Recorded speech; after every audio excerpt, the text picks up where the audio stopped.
My neighbor has been leaving notes on my car for the last 2 months, and they keep getting more unhinged. It started small. First note was on my windshield, typed and printed, which I thought was a little formal, saying that I had parked too close to their driveway and that it made it difficult for them to exit. I checked. My car was fully within the legal street parking zone, not blocking anything, not even close to the driveway apron. I figured maybe they had a big truck or something. Gave them the benefit of the doubt, started parking a bit further down when I could. Second note, 2 weeks later, said I had been observed leaving my porch light on past 11 p.m. and that it shines into their bedroom window. My porch light is on a timer. It goes off at 10:30. I checked the timer. It was working correctly. I don't know what light they were seeing, but it was not mine. I didn't respond to this one either. Third note was last week, and this is where it shifted into something I can't quite categorize. It was handwritten this time, 3 pages, front and back. And it began with a detailed log of dates and times going back to when I moved in 18 months ago. Specific grievances included the sound of my dishwasher, a guest who apparently laughed loudly in my driveway in October, the color of my recycling bins, which they described as visually aggressive, and a reference to an incident I have absolutely no memory of involving a hose. Page 3 ended with a request that I consider finding new housing that better suits my lifestyle. I live alone. I have one cat. I occasionally run my dishwasher at 9 p.m. I don't know what lifestyle they think I'm living, but I would genuinely like to know. Um, they said in the comments they have already collected documentation, and if it continues one more time, they're going to go to the cops about harassment. Um, I say continue living your life.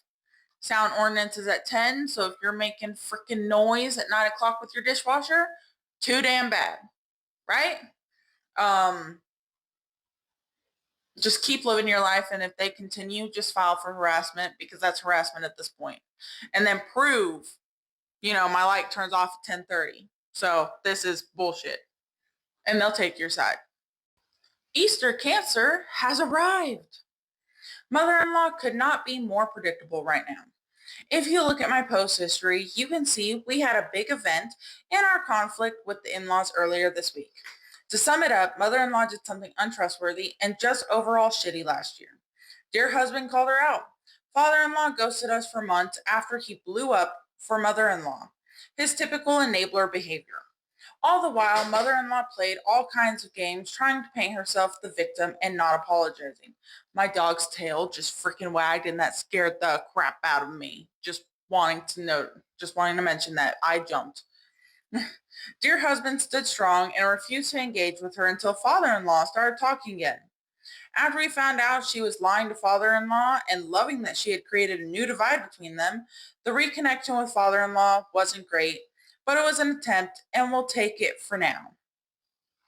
A few days after the call, father-in-law sent a message asking us to meet up to turn the page. Dear husband didn't respond right away, which must have made mother-in-law panic. Today we got a voicemail from her. She sounds like she's on the verge of tears, voice weak and shaky. She is not a frail woman by any means. And she says, son and daughter-in-law, I've had some doctor appointments and want to let you know what they've been like and where it's all leading. Call me. Easter cancer, y'all. Like, you don't know that it's cancer. Um, I would literally go for the entertainment aspect. Literally go sit there, and when she says it's cancer, ask for proof. Ask for the x-rays or the CAT scan or whatever it is. Ask for the proof. And when she's like, I don't have it on me, I'll be like, I would have taken a picture of that shit and been like, look, it's cancer. Like if she has no proof, then it doesn't exist. And if it does and she passes, then maybe she shouldn't have cried wolf and lied about other shit first.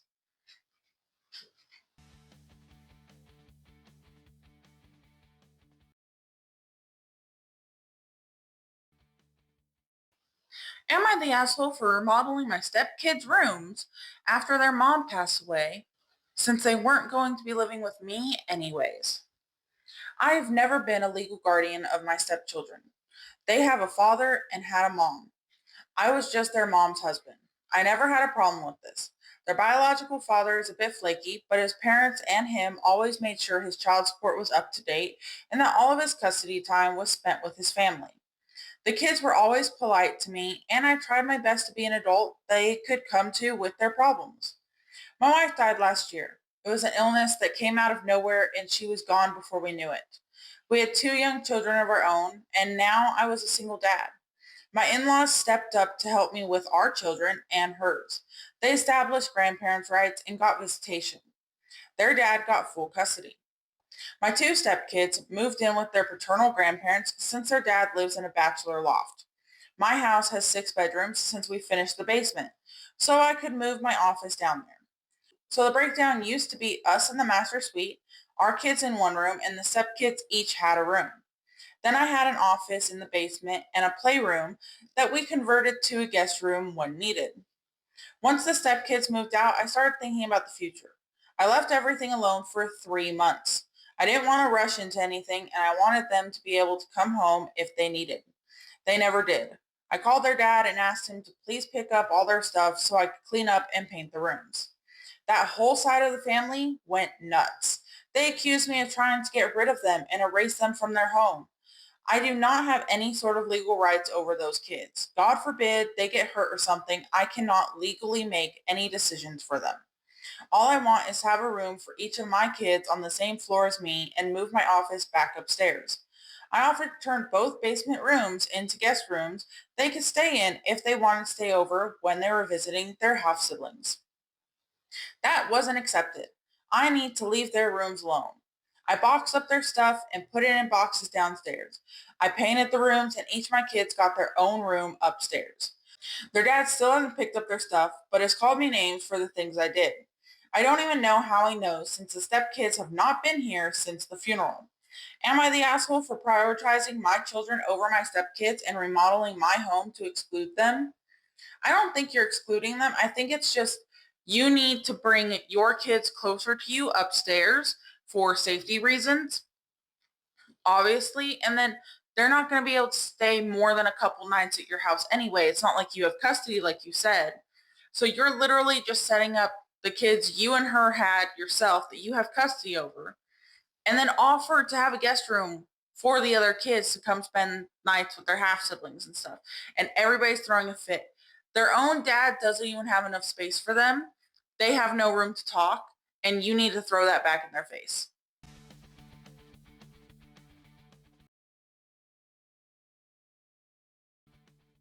Am I the asshole for not always letting my neighbor drop off her kid to play?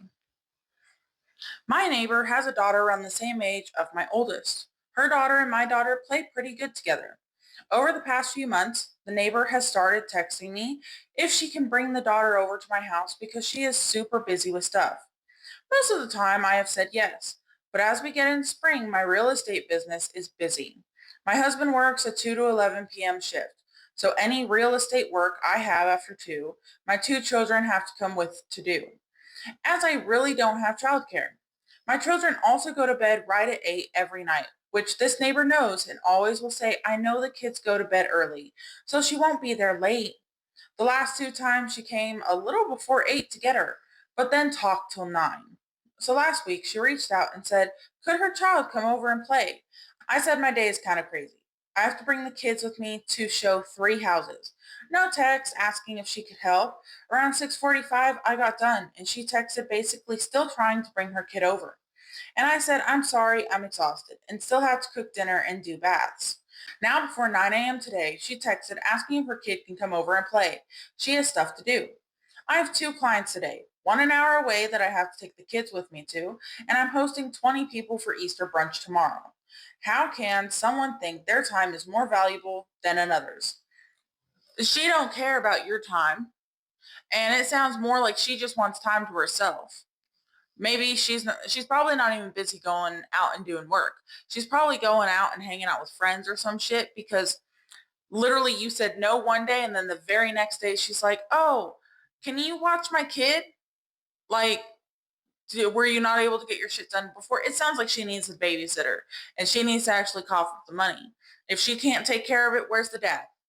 If the dad's not in the picture, where's child support? If he's not paying child support, then she's living outside of her means and maybe needs to figure something out. But you cannot be her personal free babysitter every single day because you have your own life to go. So you're not the asshole. Um, and if she keeps asking me, like, okay, if I'm going to take your kid, I need to start having some money for it because your kid is eating our food. And sooner or later, I'm not going to be able to afford to feed an extra mouth. And if she's like, oh my God, then you know that she just wanted to do it for free. My little sister just walked in on our parents. My little sister, 12, came into my room in a panic, claiming she couldn't find our parents. It is 11 p.m. For context, I am 19 and am living at home while I save for my own place. She said she could see movement in our dad's van and that she was going to go and check it out. I, knowing what she might find, told her not to, but she didn't listen and I was already in bed and wasn't about to stop her. I figured she'd just look out the front door and go back to bed. 5 minutes later, she just came back into my room, bright red, crying a bit and looking traumatized, saying she went to the van, knocked on the door, and when she got no reply, slid the door open, only to see our parents both naked and in a compromising position. I was, and still am, quite tired, so my first response was to burst out laughing and tell her that it happens to everyone, and that it's just a part of growing up. She didn't take this very well, and went back to her room. Our house has pretty thin walls, so I can currently hear her getting the talk from our mom. On the bright side, at least now I know to avoid sitting in the back seat of the van. So, at least she was old enough to get the talk. Um, and then like her parents thought that they were safe. You know, it's 11 o'clock. 12-year-old should be in bed. 19-year-old ain't gonna bother them. You know, she's just chilling in her bed. Um, but yeah, it was time for a talk anyway. I just wish it happened under different circumstances, and I bet you she does too. Um, but yeah, oops, I'm 35 female in literal shock. This man literally questioned if his babies are his. His words, I don't know if that baby is mine. He broke up with me last night. I don't know if he's referring to the baby we already have or the one I'm pregnant with. Either way, I'm an idiot for staying with a man like this. But hey, I didn't know any better. He wasn't like this at all, and he has absolutely no reason to doubt they are his. I've never given him a reason to think so. I feel like I'm living in an alternate universe. I blocked him, and all I sent back was, what? And wow. Ladies, please be careful who you have children with. In the comments, she's replying to somebody saying he's a great dad, and like it's not like she can get child support, which yes, she can, but because he's currently out with their son, their firstborn. So that makes me think that he doesn't think the one she's currently pregnant with is his. But the fact that she's never given him a reason, either family is getting in his head, which could be a big thing, or buddies, his friends, or he's cheating. Those are like the three options: family, friends, he's cheating. And if none of those are it, I don't know. But this is partially why I think before leaving the hospital, a paternity test should be done. I'm one of the few that think like maybe a maternity test should be considered. If the paternity test comes back negative and the mother says I never cheated, the maternity test needs to be done. Okay, just to make sure the babies weren't swapped. That's the only reason I'm saying the mother's DNA should be tested to make sure. If the father's comes back, they're not his kid, mother's needs to be tested to make sure that they didn't get swapped, you know? Um, because it does happen way too often.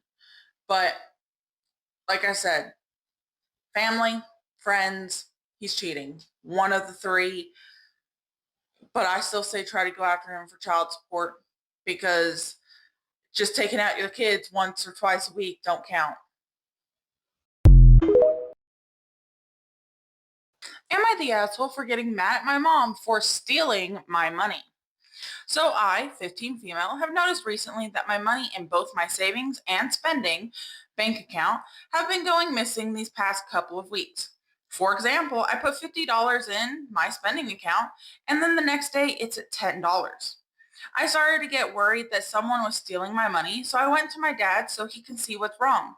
We found out that it was actually my mom, 47 female, who has been taking my money. And assuming it was an accident, because she usually gets money from my dad's account, I went to ask her about it. She then proceeded to drop the bombshell that she knew and admitted to taking my money for a month and a half.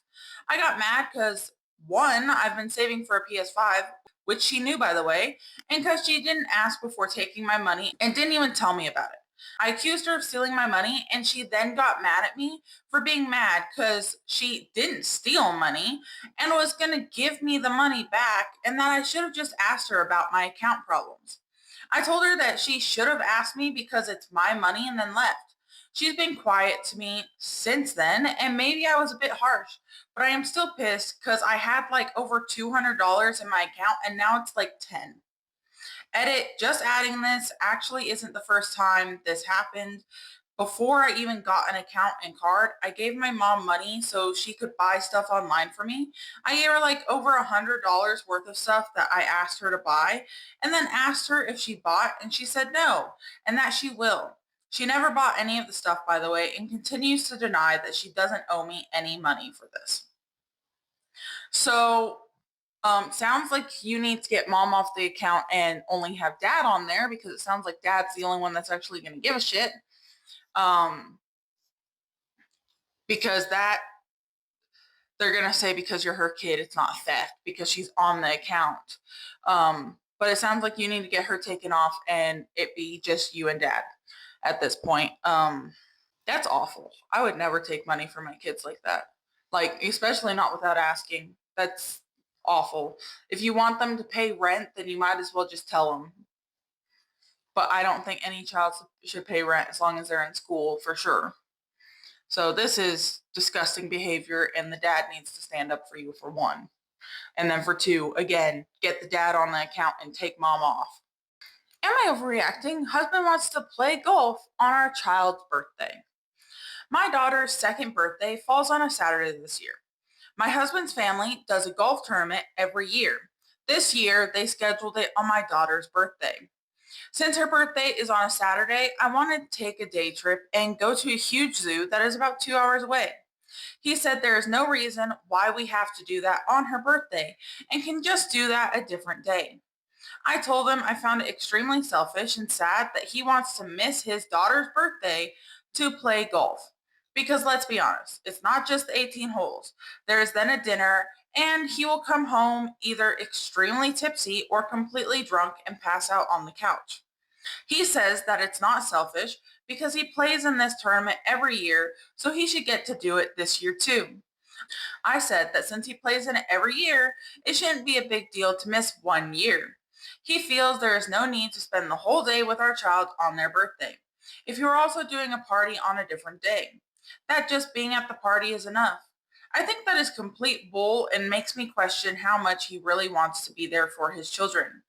We got into a huge argument over this, and he wants us to stay home and do nothing all day and wait for him to get home to maybe go to the dinner and find a different weekend to go. I said he can do whatever he wants, but I will be taking the kids to the zoo that day for her birthday, with or without him. And that if it's not a big deal for him to miss her birthday, then it shouldn't be a big deal to miss the activity for her birthday either.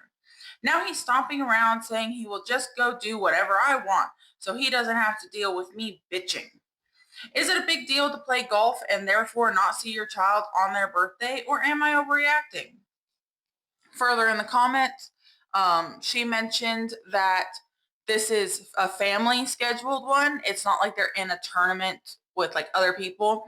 And there's 15 people in the family. Everybody's birthday is in the winter except for their daughters and another family members. And they both land on that day as well. So there's two people having a birthday that day, and they could have scheduled this tournament at any point and they chose it that day. I read this to my husband. He got pissed about it. He's a trucker. He's not going to be here every year for his own birthday. Like this year, he's waiting till the weekend after because his birthday's on a Tuesday, right? Um, but he made sure to take a week off to be here for his daughter's birthday. Like, yeah, his parents were in from Colorado, but it was also for his daughter. Like, if his parents weren't coming in, he probably would have just taken the 3 days off or 4 days off and made it like during his daughter's birthday, but he was damn well going to be here. This is awful. It sounds like he doesn't really care about his kids. Um, he can get the hell over himself. And it sounds like maybe the family doesn't really like you and the kids either, and that's probably why they scheduled it on that day instead. So I think it's time to go to marriage counseling, getting some things worked out. And if it can't work out, divorce may be an option. Because if he doesn't care about you and the kids, then there needs to be something done. Am I being a bridezilla? My parents want to renew their vows at my wedding. I am livid. They haven't paid for anything at all so far, only my mom's mother of the bride dress. Not the venue, photography, catering, bar, dress, nothing. I haven't asked them for a dime. When we did save the dates, my dad put a bunch of people I didn't know on the list. Fine, whatever. Then he kept adding people and adding people. My mom keeps adding distant cousins I haven't talked to in 10 plus years. I got to a breaking point and told my mom I didn't know some of these people and that distant cousins who I haven't seen in 10 years don't deserve a spot over some of my work colleagues that I see every week. She told me, just because they didn't invite you doesn't mean you don't invite them. Well, apparently my dad asked my fiance to renew their vows at our wedding. He said everyone will already be there and we will have an officiant. I'm fuming. I don't even know what to say to my parents. Advice is helpful. And no, I will not let them do it. This is my and my fiance's wedding and our marriage. Either you just say no, you can't. And if you try, you will be kicked out. Or if you want to, you need to just go do it yourself. At that point, I wouldn't invite them to the wedding if they're going to keep pushing it. Like, it's sad because I know you want your parents there, but they're going to keep pushing it and then they'll try to sneak it in if they're that self-entitled. Um, but it sounds like fiance needs to be like, no, as well, because they're going to be like, oh, well, it's your wedding. You're just being a bridezilla. No, the husband, future soon be husband, also needs to be like, no, this is our wedding. This is your daughter's day. You're not getting in the way of that. And if that's a problem, you can get the fuck out. So that's just my opinion. I think this is disgusting behavior. Whenever my kids get married, shit, I don't even want to be any kind of important, like mother of the bride kind of thing or mother of the groom. I don't want to be that important. I just want to celebrate my kids being adults and finding their spouse. And I feel like that's how every single parent should be at their child's wedding. Am I wrong for refusing to take the blame for my brother? A few days ago, my parents called me into the living room for a serious talk. I already knew something was off. Turns out my younger brother got into trouble at school. Nothing criminal, but serious enough that it could affect his final record. Instead of owning up to it, he told them I was involved. I wasn't. I haven't even been around like that. I work most days and barely have time for anything else. But somehow, the story became that I influenced him or pushed him into it. What shocked me wasn't just that he said it, it was that my parents actually asked me to go along with it. Their reasoning was simple. I'm older, more put together, and it shouldn't damage my future as much as it would his. They said if I just accepted part of the blame, it could protect him and keep things from getting worse. I said no. Now the house feels tense. My brother won't look at me. My parents keep saying I'm being stubborn and not thinking about the bigger picture. I get that they're trying to help him, but it doesn't sit right with me to take responsibility for something I didn't do. Still, the way they're reacting makes me feel like I'm the one causing the problem. No, your brother caused the problem, obviously, at school. And it sounds like you're not even in school anymore. You didn't put your age on this. So I'm assuming you are graduated or in college or have a job, something, right? It sounds like your brother needs a mark on his damn record. It sounds like he's never got solid consequences for everything, and you've always been a backup. So I think it's time that he gets the consequences here. It's not your fault. Do not step up. Do not say, hey, I'll take responsibility. No, this is his fault and he needs to fucking deal with it. Am I the asshole for charging my 20-year-old son rent while he lives at home? I, 45 male, have a 20-year-old son, Jake, who finished his associate's degree last year and has been working full time for about 6 months. He makes decent money for his age. Since he graduated, he's been living at home rent free. Lately, I've noticed he's spending almost his entire paycheck on expensive hobbies, eating out every night and upgrading his PC every other week. Meanwhile, my wife and I are feeling the pinch of rising utility bills and grocery costs. Last weekend, I sat him down and told him that starting next month, I want him to contribute $400 a month towards household expenses. This covers his room, utilities, high-speed internet, and the fact that my wife still does most of the grocery shopping. For context, a studio apartment in our area goes for at least $1,200. Jake got upset and said I'm profiting off my own kid and that he was planning to save that money for a car, though I haven't seen much saving happening. Now my wife is mad at me too. She says I'm being too hard on him and that we should be a launch pad for him, not a landlord. She thinks I'm pushing him out of the house before he's ready. I feel like I'm just trying to teach him basic financial responsibility and offset the actual cost of having an extra adult in the house. I told them both that if he doesn't like the rent, he's free to look at market rates elsewhere. My wife thinks I'm being an asshole and making the home environment hostile. Jake is currently giving me the silent treatment. Am I the asshole? No. Now, if he was in school, I'd say, yeah, like there's a difference. But he has graduated. He's still living at home after 6 months of having a job. Um, and he's literally just wasting his money like he's a teenager that has a summer job. He is blowing it. He's not paying for a car. He needs to start paying rent. It is time for him to adult. If he does not want to pay rent, then I guess he is ready to leave. He doesn't need to be a moocher anymore. Yeah, he's 20, but a lot of kids get kicked out at 18. So the fact that he's been able to stay with y'all this long is a privilege. And he is taking advantage of y'all. Now, if he was in school or just got the job and it was kind of iffy, um, I normally wouldn't agree. But the fact is he has a job. He's not offering to help with food. He's not offering to help with the at least the Wi-Fi bill because it sounds like he's the one mostly using it. Um, so it's time. Kick that boy out. I accidentally texted my boss, "Love you," and it somehow got worse. So yesterday I was texting my mom during work. Normal conversation. She says, "Drive safe," and I reply, "Love you." Cute, wholesome family moment, right? Wrong. I sent it to my boss instead. And not just any boss. This is one of those terrifying corporate dudes that typed per my last email. I instantly feel my soul leave my body. Before I can unsend it, he replies, three question marks. At this point, I should have just said, sorry, wrong person, easy, normal, human solution. Instead, panic took over my entire nervous system and I replied, please ignore that, which obviously makes it weirder. Now he leaves me on red for 20 minutes. 20. I'm sitting here at work genuinely considering changing my identity and moving into the woods. Then he finally messages, understood. Bro, why did he sound heartbroken? Whole day becomes awkward. Every time we made eye contact, I wanted the earth to open beneath me.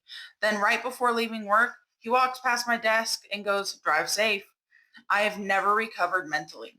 The fact that you didn't like immediately go, thank you, you too, love you, like on accident is hilarious at the end. But this is a question for book talk. Does anybody have recommendations for a book like this? Because like this would be perfect. And I know there's books out there. There's books for everything out there, guys. Give me some book recommendations. For anybody that wants to know, I love ACOTAR. I've read Throne of Glass. I've loved Crescent City, all the Sarah J. Maas stuff. I've read it all. I like Fourth Wing. Anything by Christine Fahan. If anybody has not read those books, go check out her Dark Carpathian series. Amazing. But yeah, if you guys got some book recommendations for something like this, Go put those in the comments. Mother-in-law bugging for cake at my baby shower. I just had my baby shower this weekend and my mom organized, hosted, and paid for the entire thing.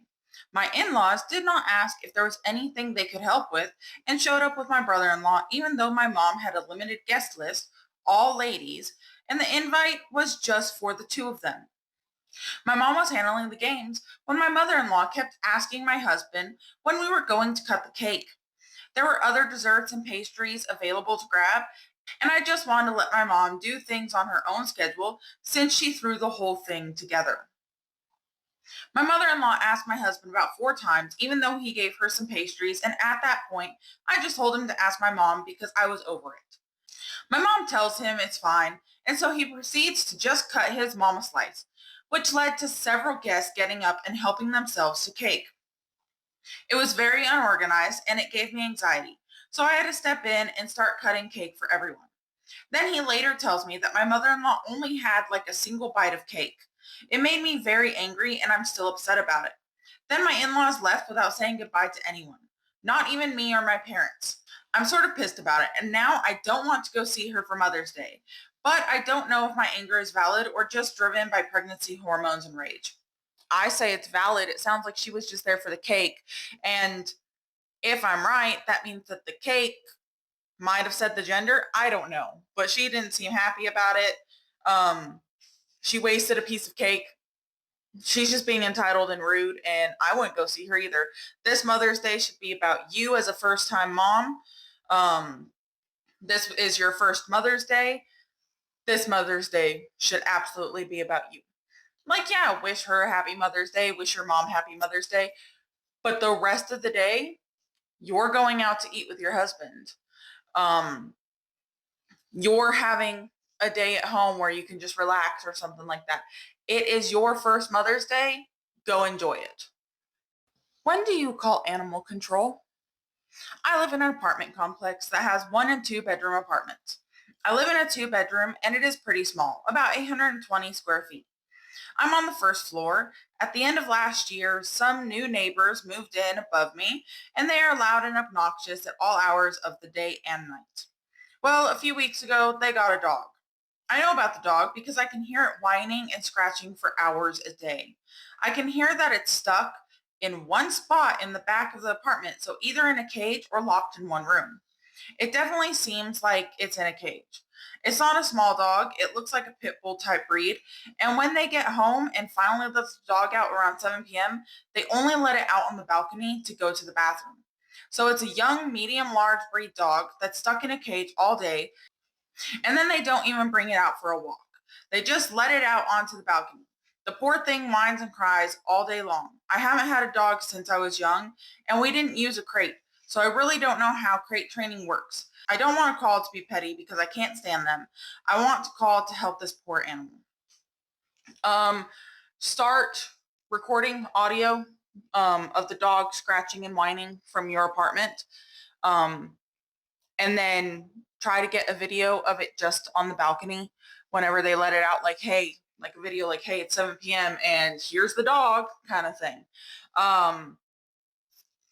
Pit bulls are high energy dogs. I know, I have 2 of them.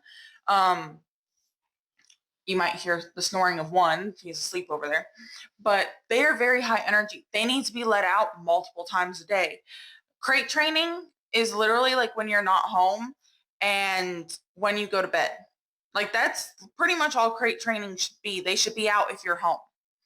So it sounds like they're neglecting the dog. If they're not home until that late, they don't need a dog. I would talk to your landlord because if it's not in a crate, it is tearing up that carpet by scratching or that door.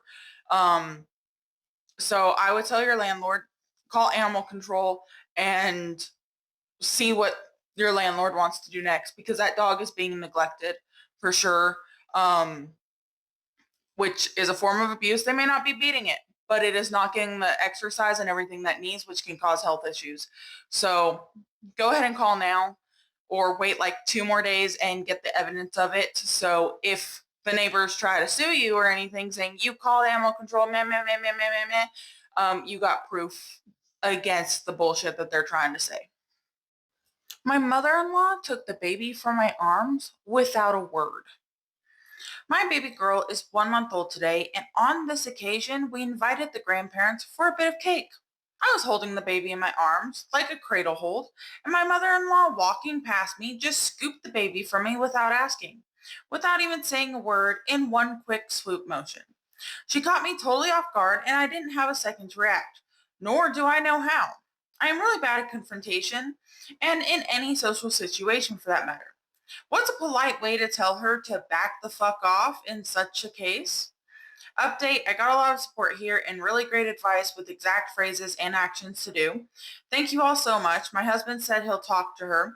We each handle our own extended families, but also I will practice and be ready, hopefully, if anything similar happens again. So go ahead and, put more stuff down in the comments. But I very gently scoop that baby back and then kick her in the shin. I'm sorry, you don't take my kid away from me. Not like that. I don't care who the hell you are. It's not something you do. Just know that. So go ahead in the comments, add your own 2 cents on this, own advice, whatever you want to do. But yeah, that's what I do. Straight kick to the shin. Mother-in-law used a passive-aggressive comment towards me about using a cleaning service. I should preface this by saying that my 36 female husband, 33 male, died in 2024 from a heart attack. Now it's just me and my son, 4 male, and I'm a high school teacher. I am so exhausted all the time, especially during the school year. I don't have the time I need to clean our home. To keep us from living in squalor, I hire a cleaning service to come once a month to do a deep clean. One day when my mother-in-law brought my son home, he was excited and said, "Did the cleaners come?" To that, my mother-in-law made a snide comment. "Oh no, your mom cleaned this." "Just kidding, she has a job." My mother-in-law was a stay-at-home mom to 3 children. My father-in-law verbally and mentally abused them, which is honestly why my husband had alcoholism. And my mother-in-law either didn't know or just ignored it. We live in a house that they own and they charge me rent. They wanted to up my rent by 75% because they found out our school district pre-K was giving teachers free tuition this year. They wanted that $750 back in rent. They're not struggling for money. My father-in-law just purchased a $150,000 Corvette for himself last December. While I do think my mother-in-law suffers from her husband's abuse, she has no spine to do anything about it. And now he's financially abusing the mother of his own grandchild to teach me about the real world.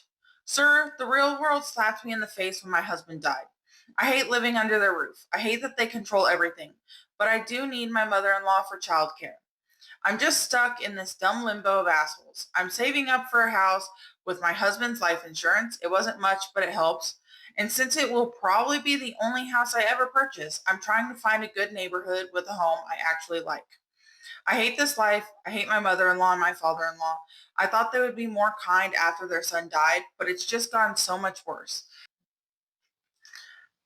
The advice that I can give to them, one, they're a school teacher. I highly suggest going to a small southern town. The reason I say southern is because normally here in the South, it is easier living. I live in Arkansas, I'll say the state, and it's pretty cheap where I live. I live in a small town. We need teachers, we need bus drivers, we need doctors, nurses, all of it. And like as a teacher, if she wants to make a little extra money, she can go get her CDL and become a bus driver. So I suggest getting into that. Like go to a small town, leave wherever the hell this is. Normally small towns here in the South are really good with children as well. Get a community going. I'm not one for church, but if you really need a community and people that are close knit, go to a church. Make sure you can trust them. Do background checks if you have to. Everybody in small towns normally helps people. But you need to get out as soon as you can. I say use that money from your husband's life insurance as a down payment on some land and a little single wide. It's only you and your son. You don't need anything bigger. You need a 2 bed, 1 bath, single wide, and that will be more than enough for you guys.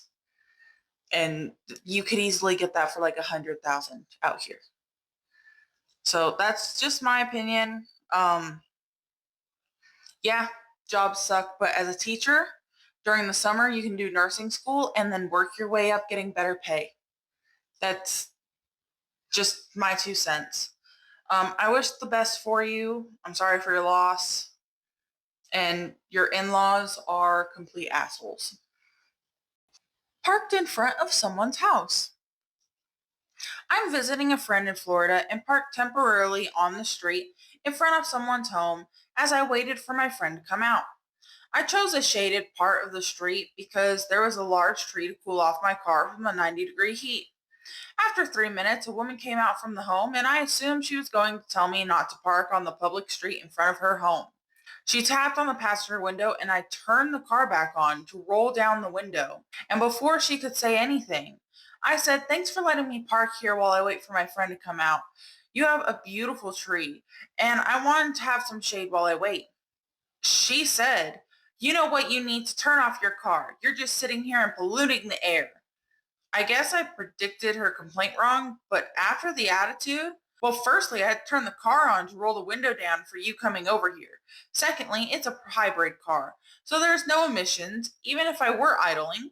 And thirdly, who the fuck are you to tell me what to do? Fuck off. I rolled the window back up and she started to respond, and she eventually walked back inside. Really? I would have just left it running the whole time. Damn. I if I'm sitting waiting for somebody to come out, I'm not going to turn off my damn truck or my car. It's going to take more fuel to turn it back on or more battery. I don't know hybrids. Um, so that's just ridiculous. And if she has that big of a problem, be like, "You going to let me in your house to enjoy that air conditioning? No? Then fuck off." Am I the jerk for not wanting to go to work on my day off?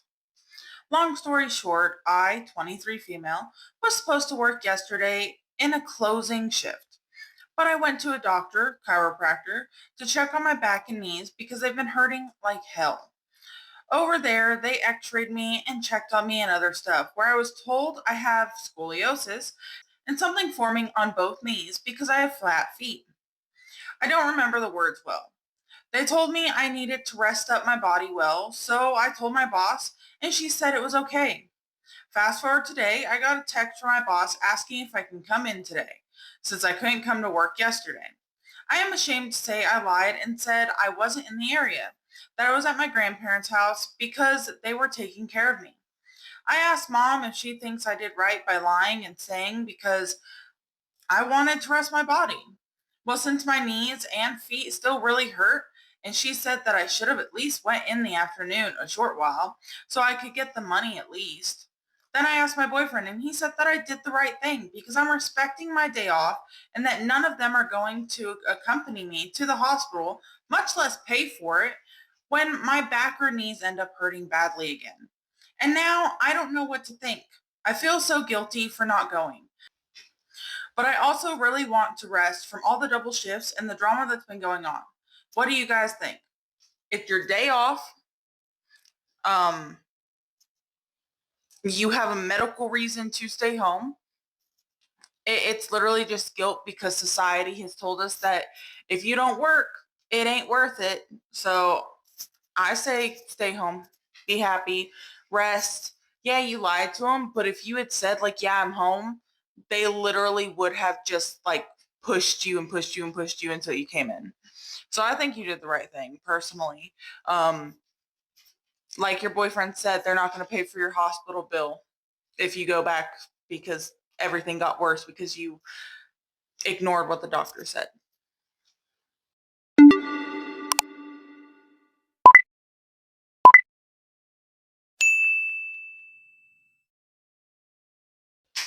Am I the asshole for telling my best friend I can't be her maid of honor anymore after she made a rule that literally makes it impossible to do my job?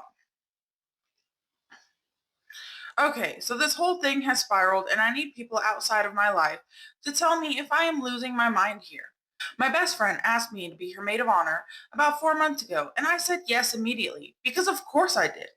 We have been close for almost 10 years, and I am genuinely thrilled. Then a few weeks ago, she announced that the entire wedding weekend was going to be a phone off situation, like fully offline, no exceptions. Everyone surrenders their phone at the start of the rehearsal dinner and gets it back after the reception the next day.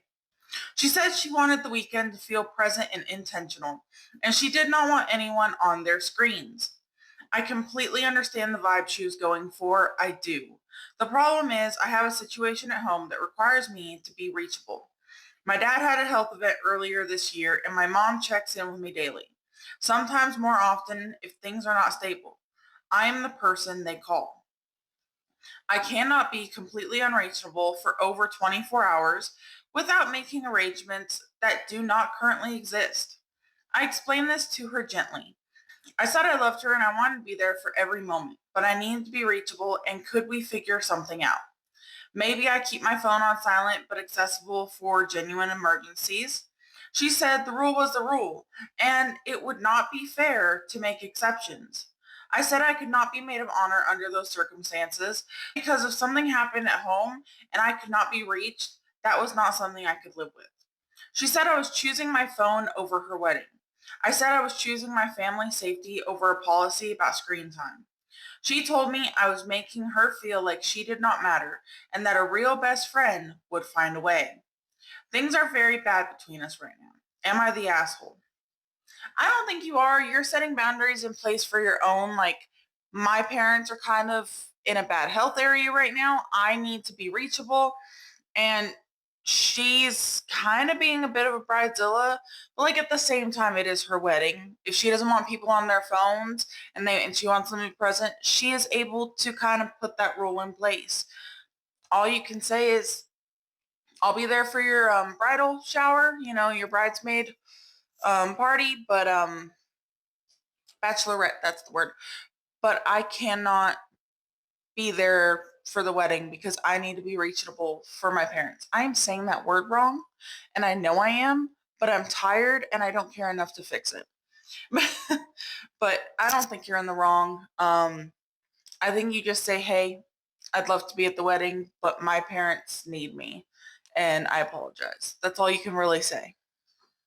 Mother wants more time with brother's kids. Sister stuck in the middle. Backstory: my younger brother Steve and sister in law Anne have two kids, female 7 and male 5.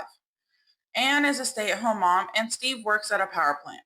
Our mom, Janet, has always been busy, working 1 to 2 jobs at any given time during our childhood because our dad was disabled, and here recently her mother passed away, who Janet had moved in with to take care of.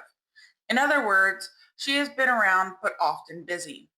Now that Janet no longer has her mom to take care of, she wants to see the kids more often. When she asks to possibly visit in the evening after work, Anne seems to brush her off, mainly with the excuse of the kids have a strict sleep schedule. However, they are frequently taking the kids to spend time with their cousins, Anne's family, sleepovers, and trips out of town to see Anne's family. Also, she brings the kids to see her mom every day. My brother and I aren't that close with our side of the family, so I get it. I spoke to my brother about it and he always dodges an answer, which makes me think that our mom is a sour subject between him and Anne. However, he hasn't seemed to be no contact with Janet at the moment, at least not to my knowledge. He calls her daily, joking, sharing memes, etc. They seem to have a solid relationship. While I'm trying not to get any more in the middle than I already am, what do I do? Do I side with our mom about their picking and choosing who gets what time with the kids? Is it truly any of my business? Thoughts? One, it's none of your damn business. It's up to your brother and sister-in-law. Your sister-in-law honestly could be feeling a certain way about y'all's mom, how um, she wasn't really there. She was always working a job. And then it kind of sounds like for a while there, she ditched you guys and to go take care of her mom, which I get it. Her mom's her mom. It sounds like there's not really a good relationship there. where Anne feels comfortable. And the fact that you're calling her Janet, you may just be doing that so we can follow along better. But I feel like if you just called her mom, I would understand. I could follow along better. Calling her Janet confuses the crap out of me. But the fact that you're calling her Janet makes me feel like y'all really don't have a good relationship with her. It sounds like your brother's trying, but it's not solid enough for the kids to, be seen by her whenever she wants. They're her grandkids, not her kids. She can't make the decision for them and force it. She needs to respect their boundaries and maybe come up with like a, hey, what are you doing in 2 weeks on Saturday or Sunday? Can we have a brunch? Start out like that, going out to eat, picnic at the park, something like that. But instead, it sounds like she just wants to take the kids and go to the park or have them spend the night. And there needs to be some trust built up there, in my opinion, because it sounds like there's not really any, considering you're calling her Janet. I'm coming to you as a mom and a teacher. So I teach a big elementary school. We have 6 to 7 teachers per grade level. My own child broke his arm at recess, which I get is a risk. However, I am upset about the way it was handled. He fell off a piece of equipment and snapped both his radius and ulna. There were only 3 teachers on recess duty for about 150 kids. The teacher closest to my child heard him scream and ran over to him and noticed that his arm had a visible deformity. They attempted to walkie to the nurse 3 times with no response, so they just walked him inside. We have both a nurse and a nursing assistant. The nursing assistant was out on one of her many smoke breaks of the day. They never offered to call the ambulance, so I had to leave and drive him to the ER. He required conscious sedation to set both bones. He is in a cast to his shoulder and going for weekly ortho follow-ups. None of the admin team at the school has followed up with me or had me sign any type of incident report. Also, when his teacher requested accommodations for the writing portion of our state testing, the admin never voiced any concern with her, but told me that we didn't have enough staff to have a scribe assigned just for the day of writing. He is also having nightmares daily after his traumatic fall. My school prides itself on being there for each other and supportive, and my team has been amazing. But my admin's team has left a lot to be desired. I am still fairly new in this profession after working in healthcare, but this has made me rethink if I am truly at the right school. I feel like if this would have happened to one of admin's children, the school would have been placed in a hold in place status and they would have called EMS. I guess I am just disappointed in how the situation was handled. All it would have taken would have been for someone to check in and find out how he was doing. So it sounds like you need to go above the admin board and probably talk to somebody else because it sounds like they're not following, what's the word? They're not following like the steps after something like this happens. Like you even said that you haven't signed any forms or anything, an incident report, as the parent or anything. So it really does sound like you just need to go above them and be like, hey, this happened and steps A, B, C, D haven't been taken place. I haven't heard anything about it. Um, there's a test. My kid can't write because his hand's broken and he can't really write very well with his other hand. And we requested a scribe and they're saying, well, we don't have enough workers. What are we going to do about this? Because I could take you to court over this. And then after that, I would say transfer schools. Like you said, you don't think you're working at the right school now. I don't think so either. It's time to leave, even though you just started at the school. Go to another one, and if they're asking, like, why'd you leave? Tell them because of this. They didn't follow the right steps and procedures. That's the word, procedures. Am I the asshole for telling my daughter-in-law to stop crying after she got called fat? My daughter-in-law is a very sensitive soul, to put it lightly. She will end up in tears at basically any pushback or any slightly rude remark. It can be extremely frustrating because anything brought up will end up with her in tears and you looking like a huge asshole. One example, she has a habit of not taking off her shoes before going into people's homes. About a year ago, she was tracking mud into my home and I told her to take off her shoes. She started crying because my tone was too much. I didn't yell or anything. My daughter was there and agreed I wasn't mean when I said take off her shoes. It was a whole thing, and my son gave me a whole lecture about how I can't say things like that. I told her to take off her shoes. She isn't a quiet crier either. It's loud and everyone notices the moment it happens. Then everyone needs to comfort her, and you are the dick for making her cry. There are more examples of this, and the whole family has had to deal with it. The issue was this weekend get together for my other daughter in law's daughter's birthday. The birthday was going well, and there are a lot of young kids. One of the kids, he is 4, almost 5, can be rude. His parents are working on it. He doesn't have a filter. During the event, when she was helping passing out the food, he called her fat. The parents grabbed him and she started crying. It was getting loud, so I pulled her off to the side and told her to stop crying. I didn't want her to cause a scene at a 7-year-old's birthday. It was a little kid's remark and told her not to come out of the room unless she is composed. She ended up going to the car and didn't come back to the party. My son and I got into an argument. My point is, she is a grown adult and she is crying over a 4-year-old saying something mean. He is telling me to apologize, but at this point, I am not. She's doing it for attention. That is literally it. She wants, oh no, everybody's so mean to me. Kind of thing. Okay, that's just, no. Good thing. Call her out, and every time she does it from here on, call her out. If she stops crying like that the moment you tell her, like, hey, there's no reason for this. What's the matter? What's wrong? If she stops crying immediately, no tears, nothing, it is literally for attention. Those are called crocodile tears, people. I've had to deal with this with my stepmother, my eldest stepbrother's new wife. I've had to deal with this from my own grandmother before she passed years ago. Um, it's just the thing. You got to call them out on it, or they're just going to keep doing it and making it worse and worse and worse. Am I the asshole for telling my dad's pregnant girlfriend that he already has 3 kids I have nothing to do with, and her baby will be no different?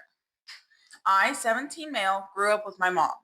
I only ever saw my dad one day a month, and that has not changed after all this time. My mom and I tried to end the visitation, but the judge said since my dad has never skipped a day, it made sense to continue until my 18th birthday, which is in October. My dad has dated a few women over the years, and he has 3 other kids out there. My mom was offered the chance for me to know them, but I wasn't interested, so my mom said no thanks for me, and that was it. Those kids are raised by different guys their moms are married to. So dad pays no child support or anything for them, and he owes mom a ton of money too. But she won't tell me the exact amount until I'm 18. My dad has a new girlfriend now, and she's pregnant. She only knew about me, and every time I was at his house, she could not understand my lack of interest in her pregnancy and her baby. She invited me baby shopping with her a few times, and she asked if I wanted to go to see a special scan of the baby, and it genuinely shocked her that I didn't accept the offer for any of it. Last week, she asked me why I'm not gearing up to be a big brother, and she said she assumed I would have been happy to have a sibling after all this time. I told her this isn't the first kid my dad has had with someone else, and I have nothing to do with those kids, and it won't be any different with her baby. I told her I considered myself an only child, and that is not changing because he knocks up a woman at random. She got very upset and wanted to believe I was lying, but I convinced her. Then she asked why I care so little because I could have lifelong relationships with them all. She said it was so sad and she started to cry, and she said she wanted so much better for her baby. I told her she picked the wrong guy to have that with. She locked herself in the room the rest of the time I was there, and before I went home, my dad tried to get me to apologize, but I said no. His girlfriend texted my mom a few days ago and said she wanted an apology and to hear I would actually try to be a good brother to her child. My mom ignored the text, but I know the next time I go over there, if they're still together, I'll be dealing with it again. Am I the asshole? The next time you go over there, what, it's in a month? Baby's due in, it's May, in 5, like, your birthday's in 5 months. Baby's due probably sometime between now and then. Just tell her you're not going to be around after your 18th birthday. Your dad has literally only been a dad 1 day a month. So through her whole pregnancy, you're only going to be there 9, 10 times. Probably only 8 times since they found out she was pregnant, right? 8, 9 times. So it's literally, you don't know her. Shit, you barely know your dad, sperm donor. So I don't blame you for not wanting anything to do with him. Once you turn 18, you're probably not going to be around ever again. So that should be your response. Once I turn 18, you'll never see me again. So I don't see the point in getting attached. Like, you only got to deal with me for like 5 more days, pretty much, until I turn 18. That's it. Plus, you're a guy. No guy wants to go baby clothes shopping or go see the ultrasound or anything like that. So it sounds like she's just trying to get everyone in on it and get excited because she is, and nobody cares. Probably not even your dad, because he has 3 other kids. Ow, I just hurt my hand on my wall. But yeah, probably not even your dad. Just saying. How do you deal with the grief of a parent not coming to your wedding? Just that. The wedding is in 6 months, and she's making all kinds of excuses for why she might not be able to travel to our wedding. My father passed about 10 years ago, so my only living parent. She complained about money. I told her the flight will be paid for. She expressed concerns about mobility, but also goes out weekly to social events, and have let her know we can arrange for services at the airport, hotel, and venue. And I'm just trying to prepare myself for her not coming. It's a lot to emotionally untangle. Did you have a parent that did this? How did you process it? In the comment, she said that her sister also offered to travel with their mom to the wedding, and she's still in. In all honesty, it sounds like your mom doesn't really care. Dad's dead. Y'all are out of the house. She just wants to do her own thing. I know it sucks, but some people just don't want to be there, and you just kind of gotta leave it. Put their name in a chair, maybe a camera there, so they can see like the point of view that they would have been sitting at if they want a video later. I wouldn't push it. Grieve the loss. It sounds like by the end of this, your mom will practically already be dead to you if she doesn't show. Pretty much just be like, well, if you're not gonna come, then I guess you're not my mom. That's it. That's it. I apologize for your not death loss, but familial emotional loss, I guess. Good luck. I'm not sure what to do about giving my mom money now that I got a job, or to set boundaries. So I recently got a job, and I've been saving up for my studies next year. I barely go out to even do that. My mother needed a large sum for unexpected vet bills, and then also buying food, which I gave to her as she said she'll pay me back. But then she also makes me buy fuel, like yesterday, or ask randomly for small amounts during the month, which sets me off because I already gave her most of my savings to pay the bills, and all of it adds up eventually. And now when it's time to pay me back, she says she can only give me like 70% of it, as she won't manage after that. Like, don't get me wrong, I don't mind helping her out. But she has been taking money from me since I was 14 years old, and since then, I feel like I got the habit of constantly saving and not being able to enjoy my own money or save properly, because she always just doesn't give all of it back, and I have to always have money for her. And if I say anything, she'll probably shout at me or call me names, or I'll feel guilty too. So I'm not sure what to do, as I don't want to be selfish and not help her out, but I also have stuff I want to do for myself. Okay, so you need to set boundaries. 1, the vet bill. Was the pet yours? If it wasn't, then she has by the end of the month to pay you back, or give it 2 months, depending on if she's on Social Security. I'm assuming she has a job though. So she has by the end of the month to pay you the rest of the money back. If you're living there, start putting a certain percentage of your bill to her every month for bills, like of your check, right? So like if you're getting 4 checks a month, give her one, right? Or two. Save one, use another one for fun money, right? Um, but if you're an adult, you're not living with her and everything, she needs to be the adult because she's your mother and take care of her own stuff. It is not your responsibility to keep her above water. If there is an issue, um, it sounds like she's living above her means. I know that's really hard to not do considering how everything is right now, but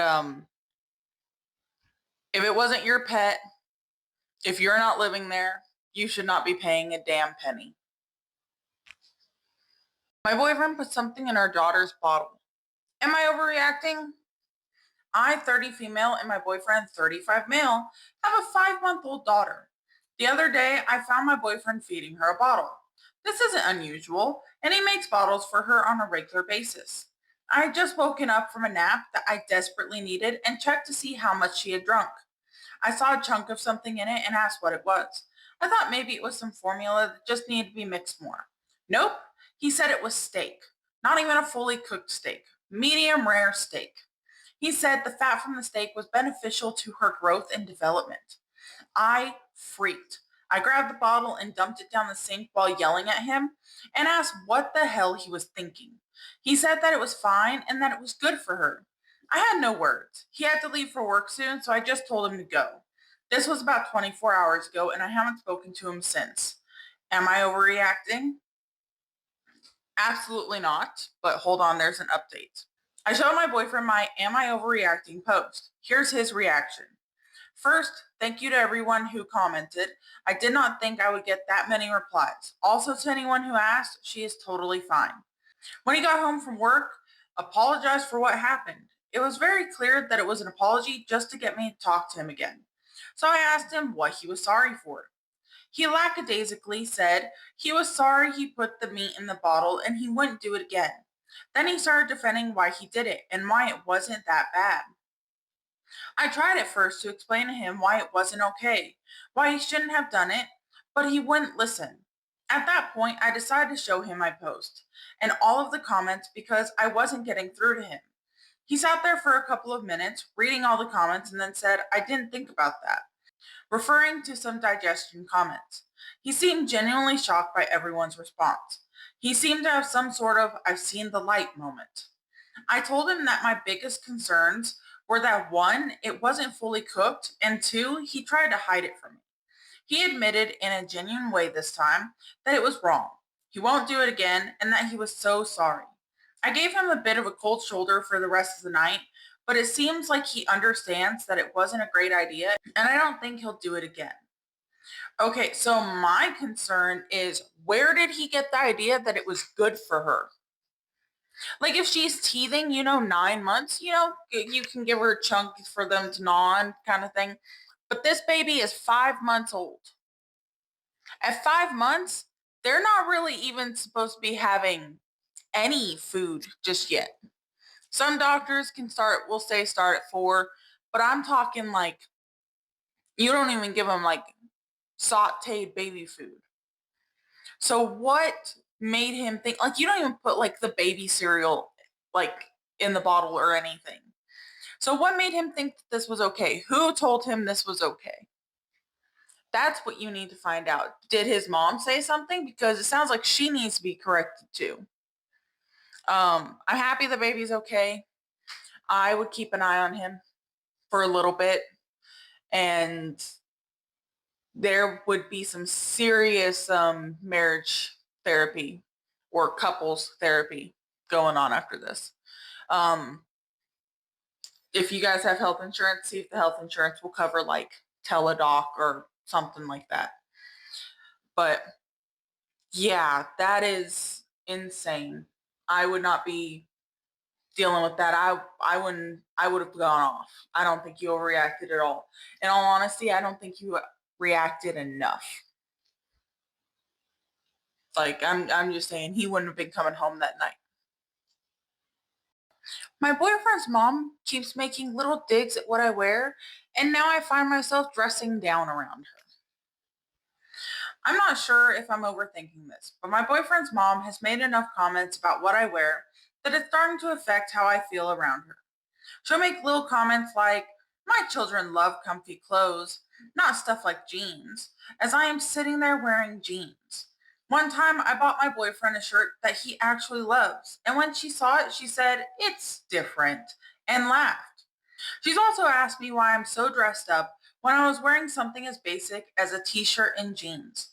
Another time she said, once you get to my age, you stop caring about what people think about you, which felt like another indirect comment about me caring too much about how I look. The one that really bothered me was when we were going out to dinner and she basically made me change because she thought I looked uncomfortable, even though I felt completely fine. I wasn't wearing anything inappropriate or over the top. I was just dressed how I normally like to dress. Now I've noticed that I'm starting to dress down when I know I'm going to be around her. And honestly, it makes me feel like shit. I like dressing nicely. It makes me feel good. But now I feel self-conscious, like anything I wear is going to be judged or turned into some weird comment. It's not even one huge dramatic thing. It's just a bunch of little digs that make me feel like she's trying to make me feel silly or vain for caring about how I present myself. Has anyone else dealt with this kind of thing? Am I being too sensitive? Or is this a weird controlled judgment thing? So I've actually dealt with the opposite. I've always liked wearing like guys' t-shirts and I've always worn jeans, but like I've never looked at jeans as being dressed up. But I've always wore like guys' t-shirts. My stepmom came into my life and oh, you really should wear something nicer.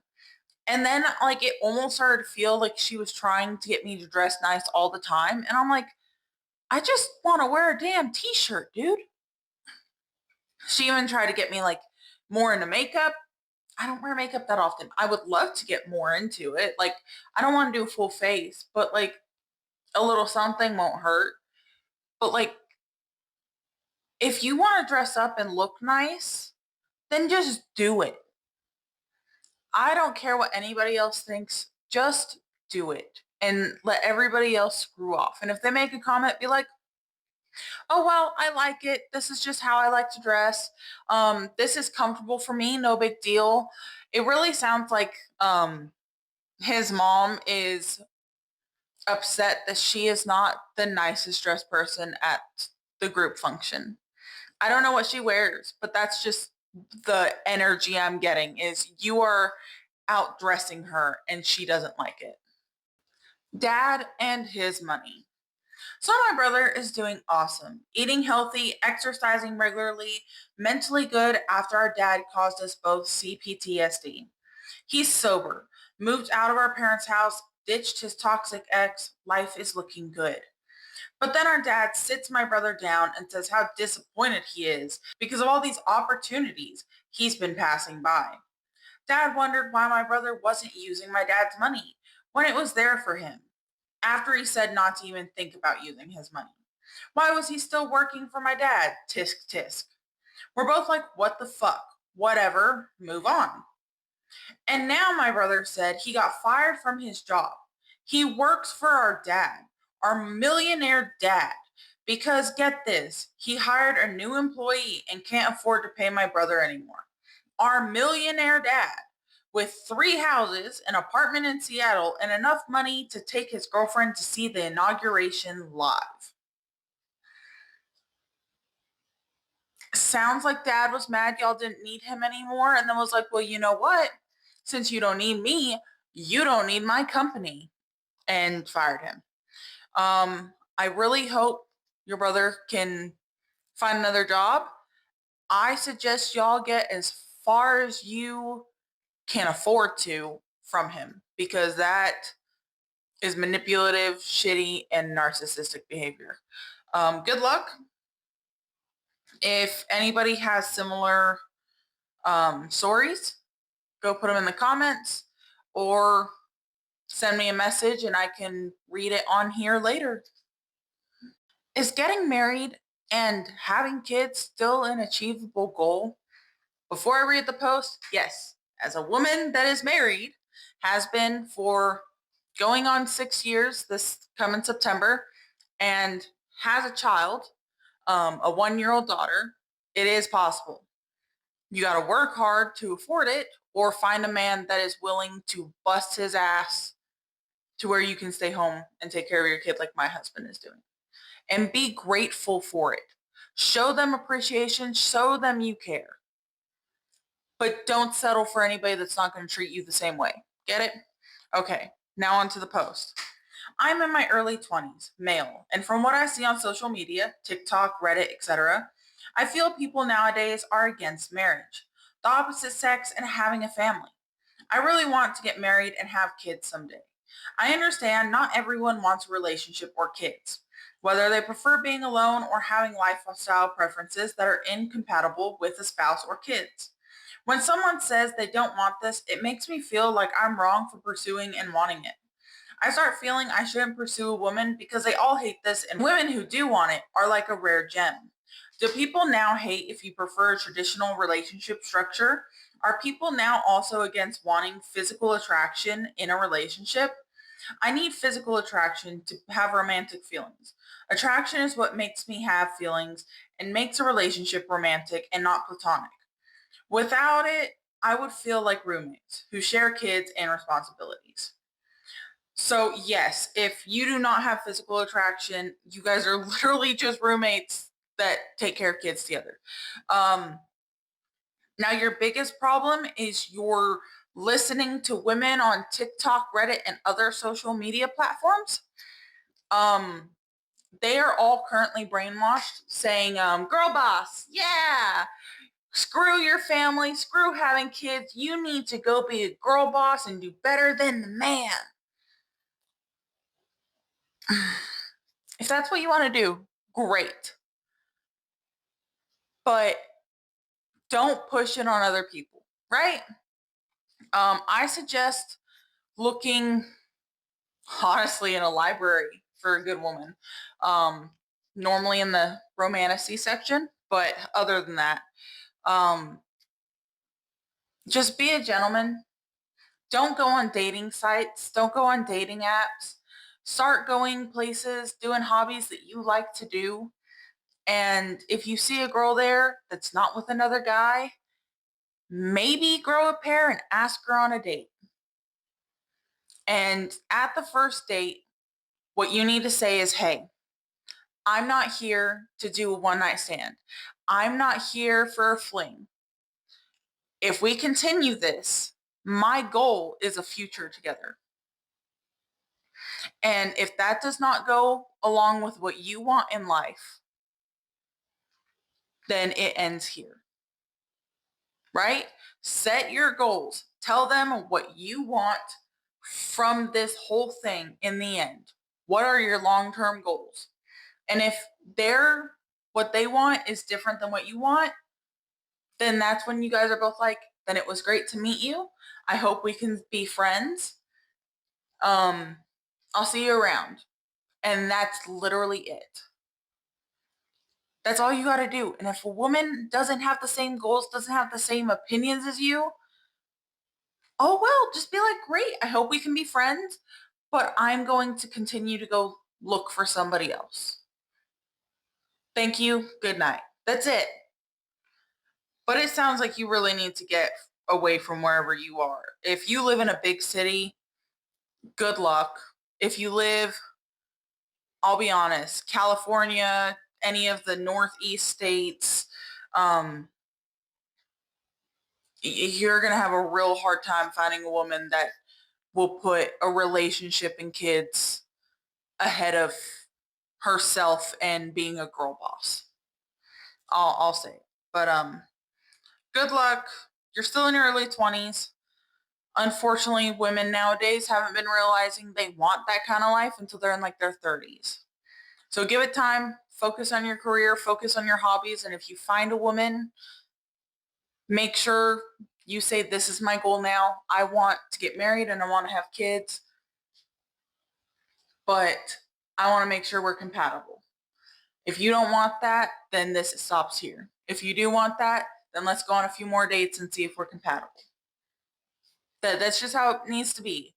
Be an adult, grow a pair, be a gentleman, and treat people with respect. And hopefully, like, don't put up for people not treating you with respect, but hopefully they will. Just be a gentleman. That's what we need nowadays. Child free women, have you ever regretted it? I'm a 29-year-old woman in a long term relationship. When my boyfriend and I first started dating, I was 26. I told him I never really had baby fever and didn't see myself wanting kids, but that we could revisit the conversation closer to 30. Now that I'm almost 30, I still don't want children, and honestly, that realization scares me a little because I keep wondering if I'll change my mind later. I hate the idea of pregnancy and childbirth, and I'm not excited about bringing another person into the world as it is now. I also have big goals for my career, financial independence, early retirement, and traveling. The lifestyle I want just doesn't seem compatible with motherhood, at least for me personally. Meanwhile, almost everyone around me, coworkers, friends, people my age, are starting families, which sometimes make me question myself. I've considered freezing my eggs in my early to mid 30s just in case, but deep down, I don't think motherhood is something I truly want. Nothing about it feels appealing or fulfilling to me personally. For women who chose not to have children, have you ever regretted it? So I do want y'all's opinion down in the comments. I am a mother. I've wanted kids since I was 14 and my niece was born, and she's the whole reason I wanted kids. She was amazing and smart and just perfect in my opinion. But of course, I'm a biased aunt. Oops. Um, so like I've wanted kids. But the good thing for situations like this of feeling like you might regret it is there are kids in orphanages. There are kids in foster care that feel like nobody will ever love them and want them. There are kids that end up aging out of foster care because nobody wants a teen. They all want like babies and to raise them from the bottom. So if you ever feel like, hey, I do want a kid, there's always adoption. There's always becoming a foster parent if you want to try it out and not do like long-term adoption kind of thing. There are options. If you're worried about bringing another child into this world, then why not adopt one that's already here and already having to deal with all of this?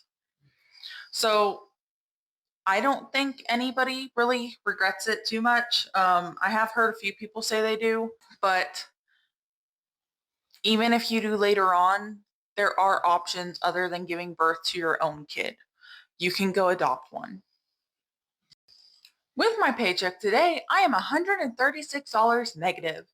Yay! I just got paid today. Paycheck. Gross $1,254.98. Net $980.84. $150 went to savings, $135 to Roth IRA, $711 car payment, $30 to special occasion fund, $50 to fund money fund, $40 lawn guy. The total is negative 136. Because last week I had to pay rent, my first wall of defense of $1,000 emergency fund depleted to almost zero to keep up. The good news, I have no more big bills for the next 2 weeks. The bad news, my paycheck is going to be down to nothing. Not enough work this week so far, and I am on commission basis. The good news, I have $9,000 saved, $15,000 invested. The bad news, I need to go back into survival mode and be very careful not to make emotional decisions. Okay, so first things first, sell the fucking car. $711 a month? Oh, hell no. Sell the damn car. Go get a used one. That maybe the loan will be $300-400. You don't need a car worth that much a month. $711 a month. What is that, like a $30,000 car? You don't need that. If you are living in survival mode, you do not need that. Go out there, sell that car, get you a car for $16,000. That loan, I've had that loan before, was $460 a month. That cuts that down by $250. That is $250 to keep you out of the negatives. That would keep you, hold on, you're negative 136. That would give you $114 still in your bank right now. Get rid of the fucking car. Wedding photographer here. I take a deposit that is non-refundable, period. I am very clear about that. But a bride called me and told me they had to reschedule the wedding. No problem, called me 2 months in advance. I was available on the new date. I just changed the date. No muss, no fuss. A week later, I find out her fiance had died on a car crash. I called immediately and offered my condolences and told her I would be sending her a check for her deposit. I mean, I'm not a monster. She said, but I'm still getting married. Turns out the accident was before her moving the date. It's why she moved the date. She called and told another guy she was available, and they booked a date for when his family could be there. Her fiance was not even buried before she had a new guy and wedding date. I just can't with this. So even in the comments, and myself included, the only way I see this not being completely awful, heartless is it was a oh, what's it called? I can't remember the words right now, but like she was betrothed to this guy. That's a synonym for what that word is. Um, and well, he died, so she was like, "Guess I get to marry who I want." So, yeah, that or it's time to check that guy's brakes. Either something happened or it was an arranged marriage. That's what I'm thinking. Or it was an arranged marriage and she just didn't really give a shit. But yeah, so either there needs to be a case opened on her or oh well. Um the lady down in the comments, she did reply, did say the wedding went on without a hitch. It was fantastic. Not just normal, fantastic. Like it never happened. Like that was the original guy she was going to marry. So I kind of wish there had been drama about the previous fiance's family or something showing up. But nope, it went on fantastically. I just can't with this story, man. I was laughing reading the comments. Literally go look up the title at the beginning on Reddit and go read the comments, guys. It's hilarious.